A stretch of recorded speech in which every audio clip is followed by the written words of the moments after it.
बागेश्वर का इन दिनों दिव्य दरबार नेपाल में लगा हुआ है। बाबा बागेश्वर के दरबार में भक्तों की भीड़ उमड़ी है। दिव्य दरबार में पंडित धीरेन्द्र कृष्ण शास्त्री चमत्कार तो कर ही रहे हैं, साथ ही हिंदू राष्ट्र सनातन की अलग भी जगा रहे हैं। अपनी कथा के दौरान धीरेन्द्र कृष्ण शास्त्री ने नेपाल के लोगों को मामा कहा। देखिए स्पेशल।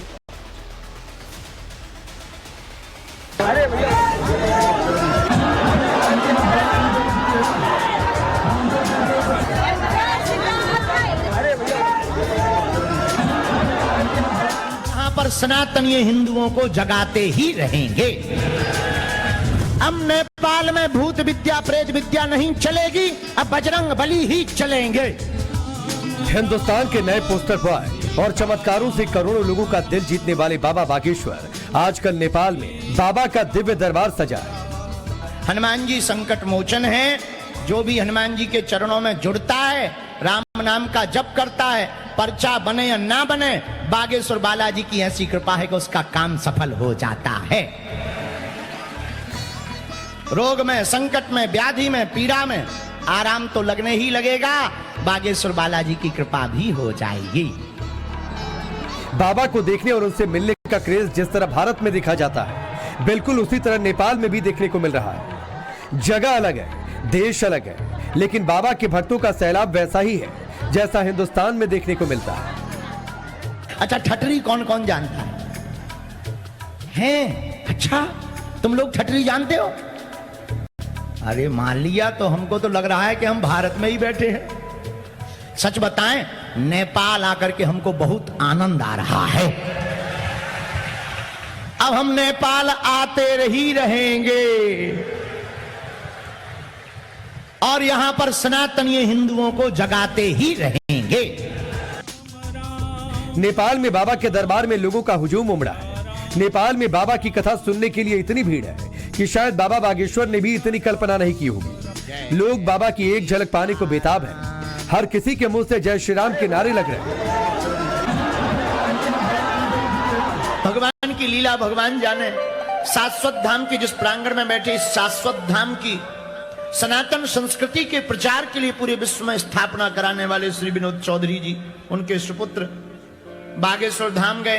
बोले गुरुजी, आप नेपाल कभी नहीं आए, आओ। हमने कहा कभी राम जी बुलाएंगे तो कथा सुनाने आएंगे। और पता नहीं लगा कितनी जल्दी व्यवस्था बन गई और डेट निकल आई और हम दौड़े हुए आपके पास चले आए। एक दिन पहले काठमांडू पहुंचने पर बागेश्वर बाबा का ऐसा जबरदस्त स्वागत किया गया कि हजारों की भीड़ बाबा बागेश्वर की एक झलक पाने के लिए एयरपोर्ट के बाहर खड़ी थी। बाबा ने किसी भी भक्त को निराश नहीं किया और सभी का अभिवादन किया।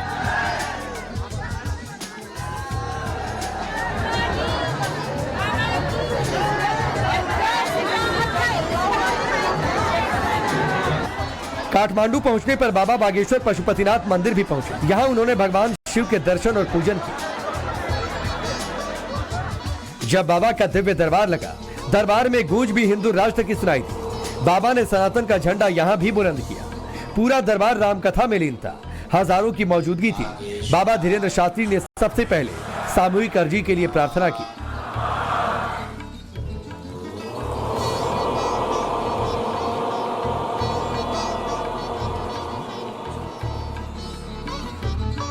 पूरा दरबार खचाखच भरा हुआ। लोग बैठकर राम कथा सुन रहे हैं। बाबा बागेश्वर ने भी मां जानकी का जिक्र कर हिंदुस्तान और नेपाल के रिश्तों की बात कह डाली।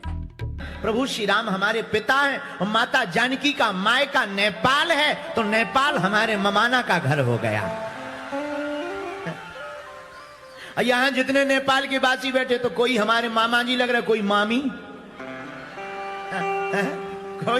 कोई मामा जी, कोई मामी, कोई भैया, तो सब रिश्ते। और ये आप लोग बहुत अच्छे वाले मामा हो, वरना मामाओं का इतिहास खतरनाक है। मामाओं की पूछे तो कंस मामा, शकुनी मामा, मामा मारीच। लेकिन हमारे नेपाल के सब मामा बहुत अच्छे मामा हैं। क्यों? अरे जिनकी बहनी हमारी श्री जानकी, फिक्र हमें काहे की। बहनी हमारी श्री जानकी, फिक्र हमें। तो आप लोग सौभाग्यशाली हो। उस गौरवशाली भूमि नेपाल राष्ट्र में विराजमान हो, उस देश में आप रहते हो जिस देश में भगवान को भी भारत छोड़कर आना पड़ा। बाबा बागेश्वर ने दिव्य दरबार लगाया, लोगों की परेशानी को अपनी पर्ची पर चुटकी में लिख दिया। बाबा के इस चमत्कार का जीता जागता उदाहरण नेपाल की धरती से आप भी देखिए। तुरंत प्रभाव किया जाए। नाती की समस्या है, दोनों पैरों में दिक्कत है, शरीर में चल नहीं पाता, कमजोर है, उसको झटका भी लगते हैं, ब्रेन भी उसका कमजोर है, नसें सूख रही हैं, शरीर घट रहा है, 40% आराम आज से ही लगने लगेगा। जाओ, आशीर्वाद है। पंडित धीरेन्द्र शास्त्री न केवल परेशानी बताते हैं बल्कि उसका समाधान भी करते हैं। ये भी बंद हो।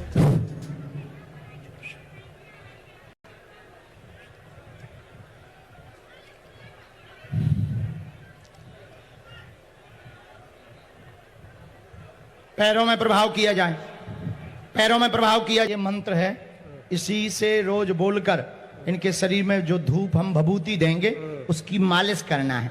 108 बार बोल करके इसी की मालिश करना है। इससे ये धीरे धीरे धीरे ये जो वजन घट रहा है, शरीर घट रहा है, ये भी बंद हो जाएगा। और पूरा ठीक तो नहीं होगा लेकिन 40% आराम मंत्र चिकित्सा से इस बालक को लग जाएगा। करियर का मुद्दा या फिर किसी की भी अपनी पर्सनल परेशानी, जो भी बाबा के दरबार में जाता है खाली हाथ वापस नहीं लौटता। हमने ऐसा लिखा। आशीर्वाद चाहती हैं, कैरियर के बारे में पूछेंगी, किस मार्ग में जावें। हाँ सही है, सही। यही लिखा हमने। यही है। हमने आगे कुछ चीजें लिखी जो माइक से बोलने वाली में नहीं है, हम पढ़वा देते हैं। आप दो बात। हाँ सच में यही है। जय बाबा। क्या आप ये बनना चाहते थे पूर्व में? हाँ हाँ हाँ हाँ यही है। कुछ भी ये डाल दें, सफल हो जाएंगी। आशीर्वाद है। धन्यवाद। वेलकम। और आप चूंकि पूर्व में तो शुरू में आप देखने आई थी कि क्या सत्यता है, हमको एक बार हर हाल में मिलना है। आपकी पहले ये मनोकामना थी, पर दरबार में आपने अर्जी यहाँ खड़े खड़े लगाई थी कि अगर वो हमें नजदीक बुला लेंगे तो हम मानेंगे कि इनके पास शक्ति है, इसलिए हमने तुम्हें बुलाया है। हाँ हाँ हाँ हाँ। जय आप श्री राम। महान हो, आप महान। नहीं नहीं, हम नहीं, बालाजी महान। जय श्री राम।